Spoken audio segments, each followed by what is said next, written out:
yan? Crime scene ho yan! I am Lorraine Hannah Bertumen and I'll be portraying the role of Criselda, isang dedicated na pulis at kaibigan ni Inocencio.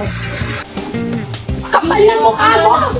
Ang karakter ni Criselda ay hindi lang nakatuon sa pagsunod sa batas, kundi mahalaga rin sa kanya yung personal na relasyon. Juris!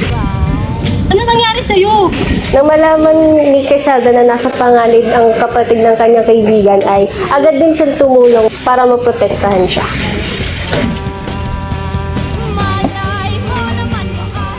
Gusto ko ipakita kung paano balansehin ang tungkulin bilang isang pulis at ang pagiging kaibigan at ipakita ang kahalagahan ng tiwala at tapang sa mahirap na sitwasyon. Juris!